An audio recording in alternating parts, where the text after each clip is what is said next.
Hello guys! Welcome muli sa aking garahe. Sa video ito, tayo ay magpapalit muli ng ating LEDs dito sa ating brake light at turn signals.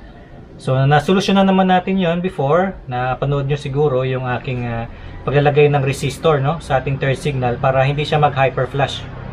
Kung hindi nyo pa alam, ang problema kapag nagpapalit ng LED sa mga turn signal ay yung hyper flashing. Kapag sinwitch nyo yung turn signal, mabilis yung pag-ilaw niya. Yun yung tinatawag na hyper flashing. So meron akong binili mga LED na mataas na yung wattage niya. So asahan natin na hindi siya mag-hyper flash, para makapagbigay ako sa inyo ng alternative na mga LED sa inyong mga Montero o sa ibang yung mga sasakyan. Okay? So bago tayo magsimula guys, pakisuyo na mag-subscribe muna kayo sa channel ko.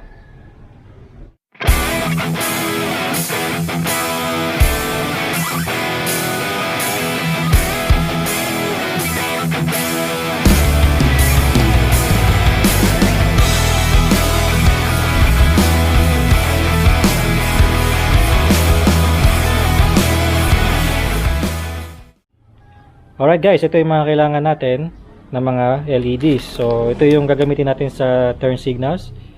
So ang sabi sa description nito na hindi siya nag-hyper flash, kasi ang isang bulb daw nito ay 21 watts, which is yun yung specifications ng ating Montero Sport sa turn signals. So sana hindi siya mag-hyper flash, Ang problema kasi wala akong makitang review nito, pero doon sa description nakalagay ay no hyper flash siya at mataas yung wattage niya, kaya pinili ko siyang bilhin.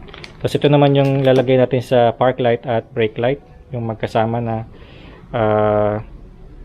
PY21 5J na bulb natin. So tingnan natin, maganda yung packaging niya. Yan.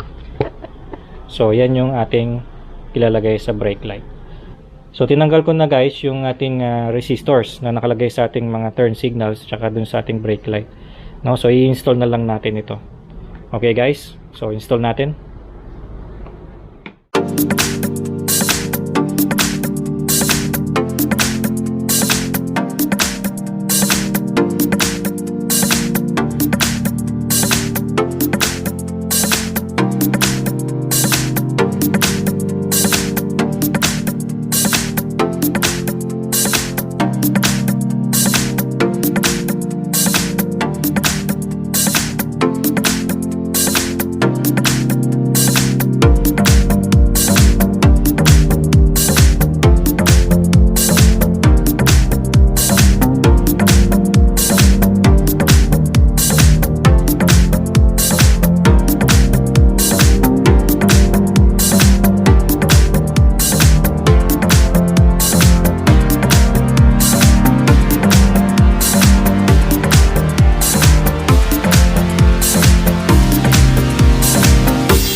Alright guys, no? So, yung mga LED na kinabit natin ay working siya, hindi siya nag-hyper flash at wala na problema. Hindi nyo na kailangan mag-resistor. Okay? Pero kung ang nabili nyo ay nag-hyper flash, panoorin nyo yung resistor video ko. Okay? So, marami akong mga video tungkol sa LED replacement para sa inyong Montero Sport, o pwede rin nyo i-apply yan sa inyong mga sasakyan na hindi Montero, no?